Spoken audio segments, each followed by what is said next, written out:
This poison can actually reduce your glasses number. Hi, my name is Dr. Koheli Bhattacharya and this is not clickbait.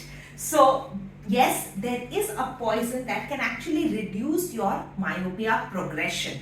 So, first, let's talk about this poison a little bit. So, this poison is called atropine. It was extracted in the year 1831. This poison is found from a group of plants which are also called deadly nightshades. As the name suggests, they can be deadly not just for human consumption but definitely for animal consumption, pets if they consume it, right? So which are the plants which have this poison that we are talking about? Atropa belladonna, mandrake and herbane are the most well-known plants which have this atropine.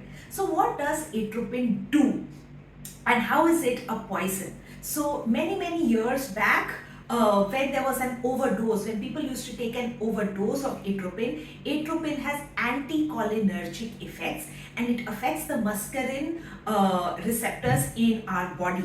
And if you are a medical student, if you are an MBBS student or a medical student, you would remember this in your forensic book, that an overdose of atropine can cause a body that is as hot as a hair, as blind as a bat, as dry as a bone, as red as a beet, and as mad as a hatter. And these were the symptoms that you would have if you have overdose of atropine. Now, since it's a poison, there would also be an antidote of this poison, right? So the antidote is physostigmine and pilocarpine. So if there is an overdose of atropine, this is the antidote for it. So this was a little bit about the poison. Now, of course, I'm an ophthalmologist and you might be thinking, my God, such a poisonous thing, why would we use it for the eyes? How can it reduce your glasses number? And what are the uses of atropine? And what is the dose in which we would be using it so that it is safe for human beings? So let's get into that part of the video. So as I mentioned in the video, that this is not a clickbait video. It is truly about a poison that can actually reduce your myopia progression. So first we discussed about the poison and now we're going to discuss what is myopia progression. So the first part of the video is going to be what is the difference between myopia and myopia progression. So myopia is any minus number, any minus spherical number, not minus astigmatic number, right? So if you want to know what is astigmatism, I have two different videos which say understanding astigmatism and understanding astigmatism part 2. So if your child or you have astigmatism, then stop the video right here and go watch the astigmatism video. If you or your child has myopia, then this is the video for you. So myopia is anyone with a minus spherical number. Now what is myopia progression? Myopia progression is that the number is increasing year on year. Every 6 months the number is increasing. Like if you had -5, now it's -5.5, then it's -6, right? Myopia progression. So when does myopia progression happen? Generally it happens in childhood, right? So if we are going to give an eye drops for myopia progression, then you can use it only in childhood, and this is not a drop that reduces your myopia, it reduces your myopia progression. So it is not like if you have -5 number and you start putting the drops, your number will go -4, -3, -2. No. But if your progression was like every year your number was increasing by -1 diopter, then it will slow down the progression of your myopia and stabilize that curve, and now your number will become more stable. That is what atropine does. So I hope that is clear. So adults, there's no point in giving atropine. If your number is very stable for many years at -3, -3.5, if a child from the age of 8 to 11 has had the same number, more or less, then atropine may not work for them. So it is only for myopia progression, right? Now let's talk about how does atropine work in myopia progression. So why does myopia progress? It generally progresses because of what is called axial elongation. What do we mean by axial elongation? That the eyeball itself from the front of the cornea to the back of the retina actually expands. So this kind of axial elongation is what leads to myopia progression. Now, why does there happen axial elongation? Multiple theories are there. One of the top 3 theories are near work, more screen time, near work. The second thing is accommodative lag, and the third thing is peripheral defocus. These are definitely topics for another video, but let's just stop here to know that axial elongation leads to myopia progression, and atropine works on the axial elongation. How does it work on the axial elongation? It affects the muscarinic receptors inside the sclera, inside the ciliary body, inside the retina of the eyes when we put the eye drops, and that is how it reduces the axial elongation and thus stops or slows down the myopia progression.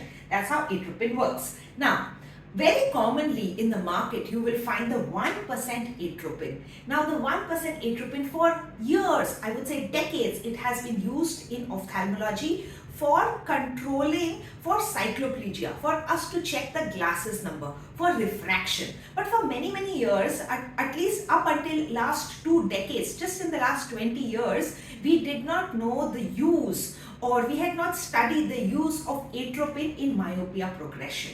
It was only by these 2 landmark studies, the Atom 1 study and the Atom 2 study, that we really came to know how atropine can help in myopia progression. So let's go into a little bit of the research that was done, which are so landmark, and it's so important that you as parents should know about these researches. Why? See, I'm telling you, use atropine. Or some other doctor is saying, use atropine but your child is not suitable for it. Or someone else is saying it doesn't work. You will get multiple different opinions on the internet.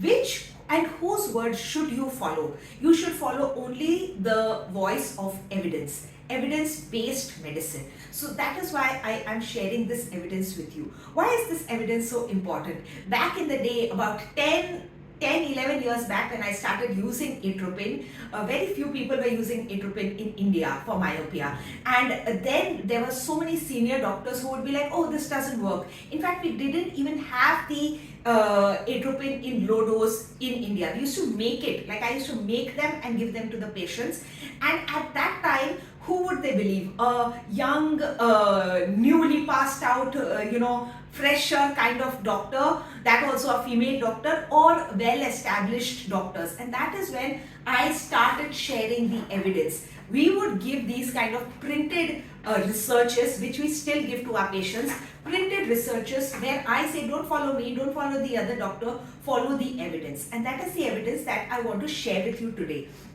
Just 2 or 3 very simple, very basic understanding about what is research in medicine. So the research, which was the Atom 1, which was done in 400 children, and the study was done over 2 years, and the study was what we call a randomized, double-blind, controlled trial. What does that mean? That means one group was given just water eye drops and the other was given the actual eye drops, and no one knew who was getting which drops, and on that basis they found out the research. So it was very, very impartial, to say.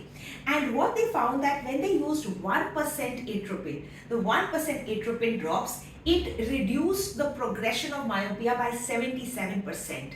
So would we not want our children to have that benefit? And they did that study over 2 years, but they didn't stop there. They did the Atom 2 study where they tried to find out if lower doses of atropine also worked. So they did the study on 3 different concentrations of atropine. That was the 0.5%, the 0.1% and the 0.01%. And they found that the 0.5% reduces your myopia by 75%, 0.1% reduces the myopia by 70%, and the 0.01%, the one which is available in the market right now, it reduces myopia by 60% at the end of 2 years. Now you might be wondering, yes doctor, but you already said that the 1% reduces it by 77% and the 0.01%, which is both are available in the market, this one is more expensive, this one is cheaper. Then why is the 0.01%, which reduces only by 60%, the preferred choice today? So multiple reasons. The first is that the 1% atropine is going to have certain side effects, meaning there will be certain effects. I wouldn't say side effects, but there are going to be certain effects like glare from the sunlight, with difficulty in reading near things, near vision will be reduced. They have to wear reading glasses or progressive spectacles if they want to use 1% atropine. Then other things, some people have headaches and all, right? So the 1% has certain effects which not everyone can tolerate. Therefore, the 0.01% is very, very well tolerated, has absolutely minimal or to nil side effects of those variety of atropine. So you really don't have any need for near work. There is no blurring of near work for most of our patients. Absolutely all of our patients, go to say. Okay, so that was why we used the 0.01%. The second reason is that when we used it over 5 years, okay, over 5 years, say after 2 years, you stop all the drops. Then there was seen that there was a rebound increase in the myopia in the people who were using these high dose atropine, and as well as they had to restart, retreatment was required. So they needed to restart the eye drops. So many people may not want to restart the drops. Many people may use 1% atropine for 1 year and then completely stop, and then they have a rebound myopia.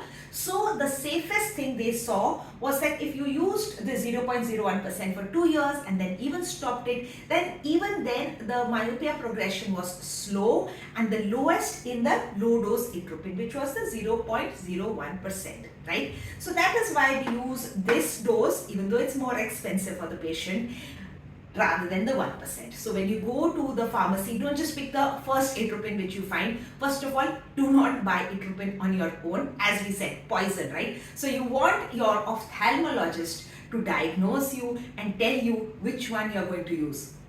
Again, there were many other studies like the LAMP study, and of course there is so much more research, so much more research which we give our patients, and of course we can discuss that over a video consultation. Now, what is important for you to note here is that not everyone is suitable for atropine eye drops. Not everyone will get benefit from these eye drops, and yet there are some who would really require it and who are missing out on this beautiful drug. So the importance of this video is that you know, that you are aware that yes, there are certain eye drops now in the market which can actually slow down your glasses number, right? Which can slow down a child's glasses number, and you also get a lot of research based on it. After that, the invitation is for you to go to your pediatric ophthalmologist, go to an ophthalmologist, or take a video consultation with me before you start using the eye drops. Why? Because we need to do certain measurements, certain parameters, certain checklists before we start the eye drops, and for that you need to go to an ophthalmologist. So don't just take this video and start some drops, right? So with this, I hope you have understood, you have found something new, and ask more questions about the drops or anything related to atropine or anything related to myopia progression in the captions below, in the comments below, and I will be happy to make another video or answer your comments below in the comment section. Thank you for watching. And if you have myopia, if your child or you or someone in the family has myopia, we have an entire myopia playlist in which I explain about outdoor sunlight time, I explain about screen time, and why do you have myopia. All these beautiful videos are there in that playlist. So go check out that playlist as well.